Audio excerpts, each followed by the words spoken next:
Alors, sur 2020, au niveau de la première vague du confinement total, donc nous on a travaillé qu'en visio avec les jeunes, donc on a essayé de garder du contact et de maintenir le lien. Voilà, on a eu des groupes de créés, les animateurs ont travaillé sur du distanciel et du coup on a maintenu un petit peu le contact avec eux. Ensuite on a pu réouvrir donc pour l'été tous les séjours.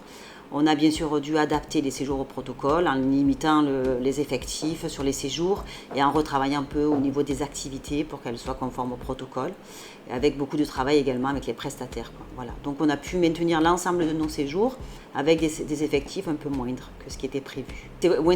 C'est la circulation, on met des sens de circulation, on évite que les groupes se croisent, c'est-à-dire à partir du moment où on commence une activité, on reste avec le même groupe. Et puis après, bien sûr, il y a le port du masque obligatoire pour les adolescents. Et puis, voilà, on n'accepte pas d'adultes, on ne prend pas d'adultes dans la structure quand il y a les jeunes. Voilà. Et puis après, dès qu'on essaie de travailler un petit peu en distanciation et quand on peut, on les aère au maximum pour qu'ils puissent enlever un peu le masque. Il a fallu vraiment, pour l'ensemble de l'équipe, en fait, on était persuadés de toutes les façons qu'il fallait rester proche des jeunes. Ils avaient absolument besoin de trouver un petit peu des activités, du lien social et puis de rencontrer leurs copains. Le tout, nous, c'était de garantir quand même un maximum de sécurité par rapport aux règles et au Covid, quoi, voilà. C'est-à-dire de maintenir une bonne ambiance tout en étant conscient quand même de la nécessité de travailler dans de bonnes conditions d'hygiène et de sécurité.